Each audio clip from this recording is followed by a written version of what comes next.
You might think maybe Irembo is the best solution, but maybe someone can write a book how to build Irembo version 2, maybe with the AI, or maybe with the mobile integration. Have you used it? I hear it's, if you are really good in engineering, that's where you get hired. Is that? No, yeah, but have you used Irembo as a solution? Like, no, I'm not sure. Maybe have indirectly. you looked at the website? No. That's pretty cool. Yes. So pretty cool. It's good, right? It's a pretty But cool yeah, solution. the AI thing, I think that's something to think about. No, I'm saying this is just a simple example, like how can we even develop, because a book is taking a use case and then building on it to show what they have implemented well and what can be improved, because with software engineering, nothing is perfect and complete. Yeah. And also given that technology is changing very fast, you might find maybe things that you're finding cool right now, 10 years, 20 years, if they don't change, they will be obsolete. And you have seen a lot of solutions become obsolete. Big billion companies just die because they don't catch up the technology. It doesn't mean those people are not smart. It just means maybe there was some breakdown somewhere in terms of decision making or how people perceive things, and it just dies. Yeah. So we can learn from that as Africans and try to adopt. And if you have young minds like you thinking that way, then it's easier, even when you're working to enact change from that level. You understand what I'm saying? Yeah. Because the reason why I see even not only in Africa, but even in the developed world, is that they depend so much on the, I don't want to sound stereotypical, but on the older guys who maybe started the company. But remember, even these guys, over time, they are okay. So they don't need to think ahead of time. A good example would be Microsoft, right? You see, they took Satya Nadella's mindset and they say, Chief, guide us. Microsoft is changing over time. The Microsoft, people knew in 2000s, it's actually more advanced. Yeah. There have been radical changes. There have been, acquisitions that actually has helped them. I don't know, but I have my own personal opinion around that. And I wish maybe Satya, when I come to US or maybe when you come to Africa, I'm based in Nairobi, we can sit down and have a conversation and even validate some of the things and decisions that are made across. Because at the end of the day, we all have to win. It doesn't mean because US is winning, Africa can't, Europe is winning, or even one country in Africa. You understand? It's not a zero-sum game. Exactly. You have put it well. Yeah.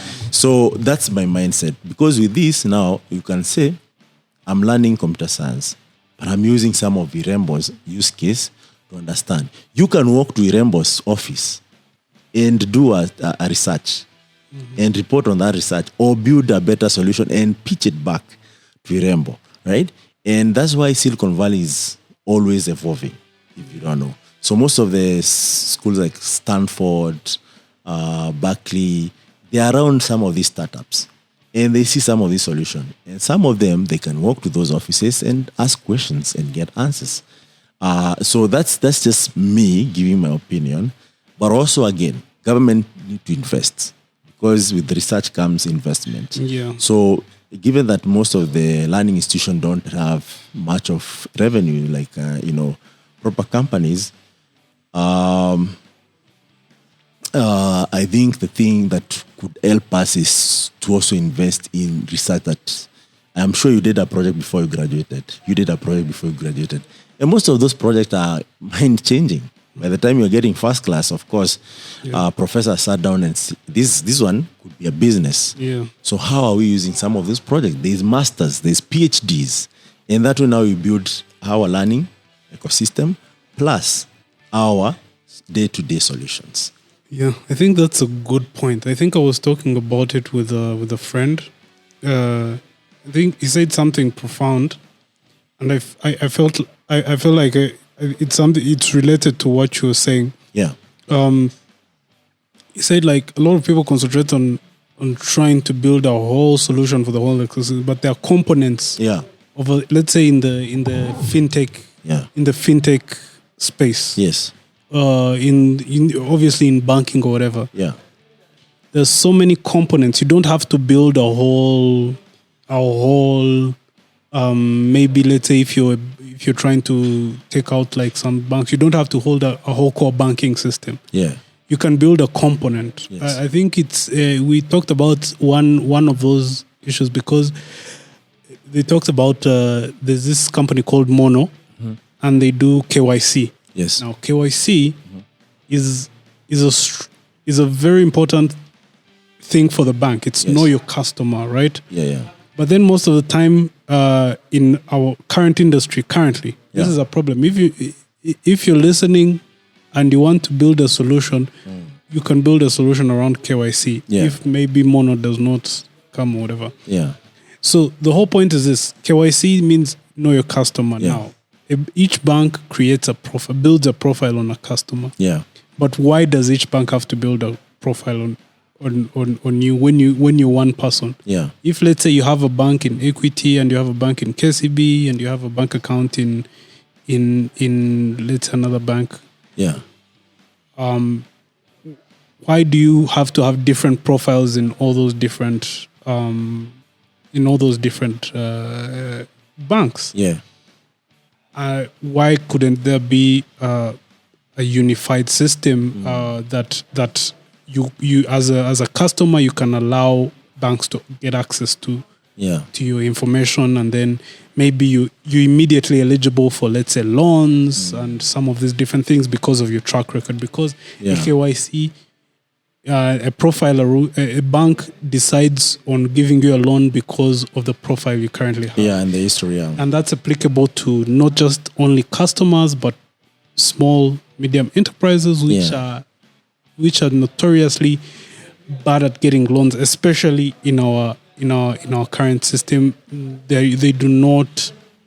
are not paid attention to, especially SMEs. Yeah. In terms of loans, very few get loans, and a lot of them, I think, struggle, especially with liquidity and maybe delayed payments, and maybe they need quick cash and some of these different. So that's just one component, right? Yes. But on the other side is sometimes maybe it feels like me or someone else don't know these problems. Yeah. We don't have access to some of these different some of these informations, and I think maybe that's where community could also help. Yeah. If these companies or these institutions, especially because I know there are a lot of problems and issues that could be solved from a technological point of view in the government, in the government space, in the public space, and in the private sector. Yeah. Those two, I think the people in charge should talk about some of these problems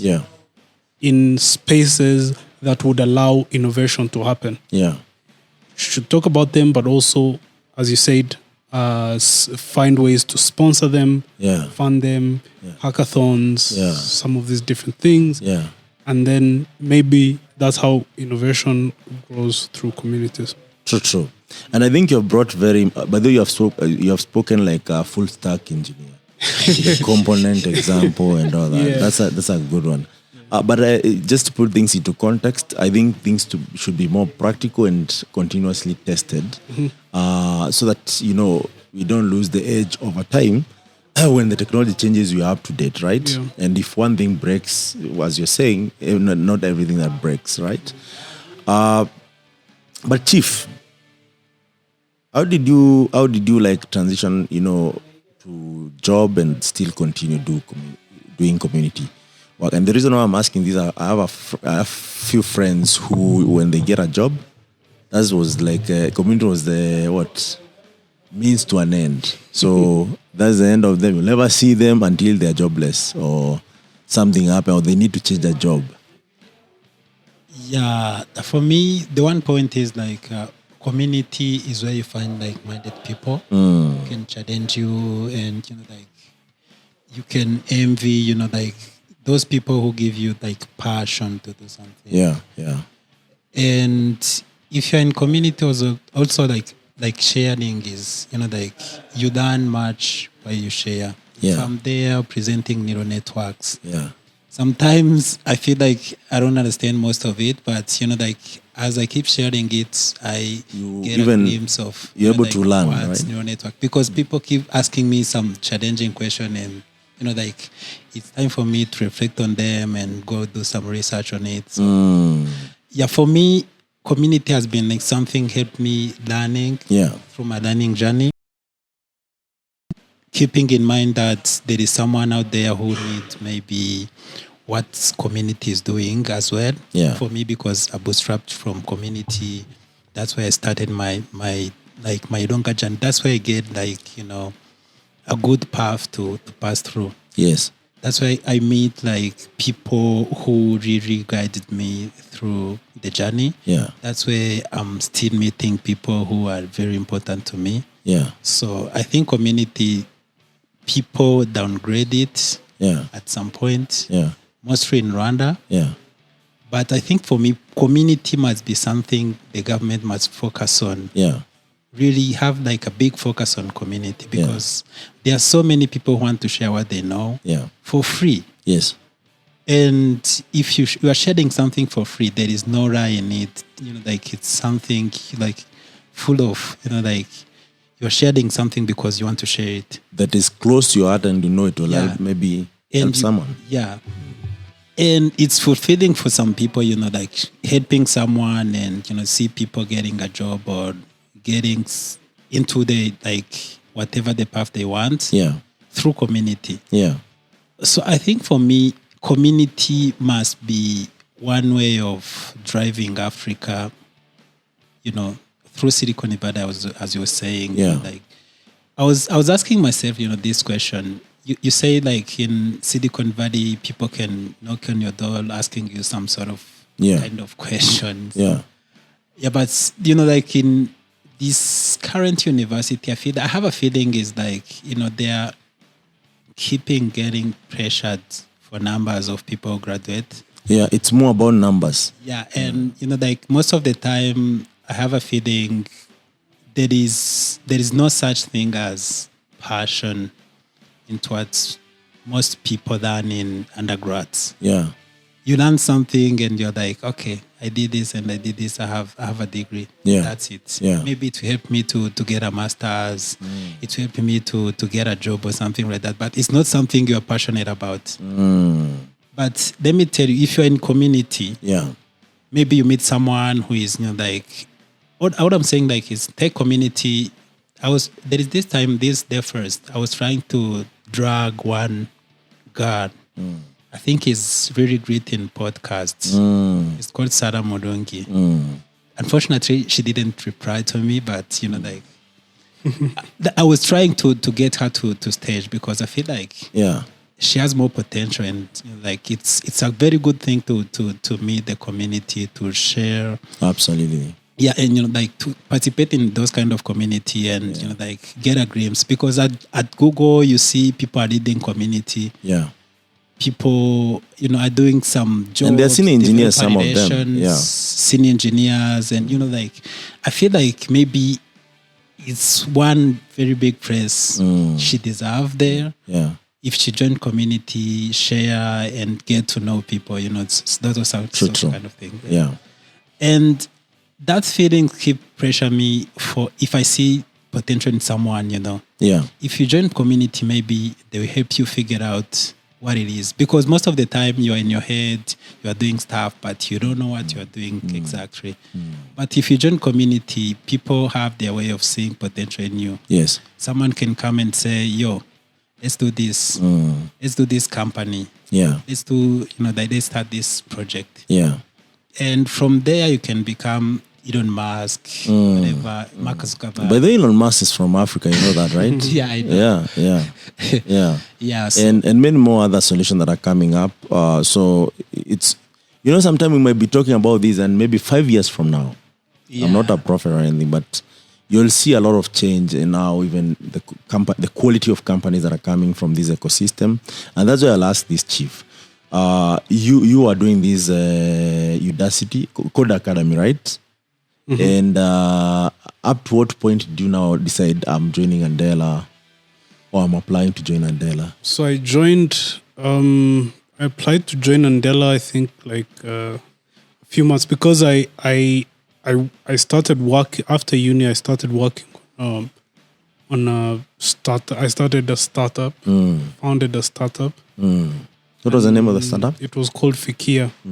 Like reach out? Yes. Now Fikia. That's what it means. Yeah. I think It means that. You didn't know I don't know Swahili. at all. I know some words. Like, what do you know? What do you know about Swahili? Jambo. Jambo is I like used to greetings, eat eh? in Kenya Airways. Jambo is that. you used to read it. No, the service keeps saying it. Jambo. Reaching Tigari, stuff like that. Oh, so you knew these are greetings. Yeah. What else do you know? Like normal Swahili people speak in Kinyarwanda, the sawa. Okay. Sir? Oh, sawa. But I don't know much Swahili, so. But Okay. I hope to get to Kenya. No, I mean, you can learn Swahili is the widely spoken language in Africa. Yeah. Like if you go down south, they speak Swahili. Mozambique. You go to DRC, I think. Most of the parts DRC, speak Swahili. yeah. I think even it's taught, even abroad. So Yeah. I think I would say confidently it's a more widely spoken African language. And it's really good because it's easy to learn. And if you're Bantu, which Rwandese, most of them are, it's easy to learn because even you guys, when you speak Rwandese, I can relate some of things. Though I can't speak it as you or join two words to make a sentence, I can figure out what is happening. Yeah. So please, by all means. Yeah. And how did you come up with that word, by the way? So we wanted to create. So I'll just talk about the idea and what we wanted to execute. Yeah. So we wanted to execute a platform that enables entrepreneurs, that enables businesses to get information about industries, right? Yeah. So as a country like Rwanda, we receive a lot of like foreign investments, a lot of investors, a lot of entrepreneurs are curious about the country. Yeah. But they obviously don't have a layout of the land in terms of like opportunities, information, data on the reports and some of these different critical information about certain sectors. Let's say, I'll give you an example. Let's say the agriculture sector. Let's say you go and do something on coffee. Yeah. And let's say you want to know about coffee in the country. Yeah. It's very hard for you to guide. If I told you right now to go and understand the coffee landscape in the country or even in the region, it would be very hard for you to get that information. I agree with you. So that's and that's not only in Rwanda. Yeah. In any ecosystem you go, it's really hard if you're an investor to know. So if I want to invest in coffee, where do I start? Usually we have and which is funny because we have a lot of management consultant companies who do a lot of research and they collect a lot of information on general in the industries and different sectors. Yeah. So usually the World Bank funds a lot of research on that. Yeah. Some private institutions. KPMG, PwC, IMF, McKinsey. So all these companies usually even government itself. Yes, even government itself, and a lot of that information is public. Sometimes a lot of information it could be monetized in other ways, and the whole point was to create a platform to enable, first of all, the monetization of that and telling the stories for the different sectors. So I did that for a year. But I was straight out of high school. I had a little bit of, straight out of uni. I had a little bit of an experience still trying to just become a professional, just get that a few years under me. As a professional engineer, I can't talk about some of the projects if I haven't worked in institutions and seen how some of these things work, and that's how I joined Andela. So this didn't work. Yeah, it didn't pan out per se, but I had raised a good amount. Wait a minute, how much did you raise? It wasn't that bad. By then it was like 10K. How much? 10K is good money for fresh graduate. Yeah. So you applied for Andela, or how? Yeah, how was that process? I was encouraged by one of my friends. Which year was this? That was 2019. 2019. Yeah, something like that. So you applied, you got through Yeah. the interview, and then you joined as a consultant or as a student? No, as an engineer. As an engineer. Yeah. Ah, okay. And we used to do full stack still? Yeah. Yeah. In Andela, you do full stack. Oh, most of the You gigs do were full stack. Okay. You do full stack, so you do back end and front end. Okay. After that, I think That was JS, right? Node, yes, React. Node, React, and all that. Okay. Not Java, Not Java. not Scala. No. It's a point I'm making here. Those But are- it's all right. those Full stack engineers. Yeah. So then I think a few months later I joined Bank of Kigali, So how long did you stay at like 8 months or so. months? Yeah. I joined Bank of Kigali. Yes. That is government owned, right? Partially, it's owned by RSSB, which is a Social Security Board, Okay. Rwanda Social Security Board. It's public-private. It's a public-private public partnership. Okay. Yes, public-private. PPP, they call it PPP. Yes, public-private partnership. Yeah. So You guys are you'd talking business. so You're yes. boring Salvi with the No. business, conversation, but it's okay. But no worries, Salvi. go back You to learn tickets. at one or two things. Yeah. Uh-huh. So yeah, been there for 2 years. I was there for 2 years, and yeah. So you're still there, Bank of. No. Okay. So I left a few. Why did few you leave, weeks by ago. the way? It was 2 years and Contract? No, I just felt like I needed to take the next step. of So my you're not career. growing there. Well, I reached a point where I felt like this is it, and You've done enough. I want more responsibility. The current role. In is- other words, you are tired of changing color of a button. some of the things, yes, but like generally, I felt like I had to take the next step, and I felt like Chief is you want to sound diplomatic. yes, obviously, Right. hey, you never know. But what I'm saying is, But let's say this, I wanted because to also- I wanted to be a tech lead. Ah. I wanted to be a tech lead. Okay. And that was my ambition. And I felt like Yeah. I got an opportunity to become a tech lead Yeah. in another Company. company. Yeah. Additionally, it was remote. Yeah. It was a remote, and I wanted to just build that portfolio. Yeah. Continue building my career as a global software engineer. Yeah. And I think that just made sense for me at that point, Yeah. because obviously, Why do you think building that portfolio is important for any engineer who is listening?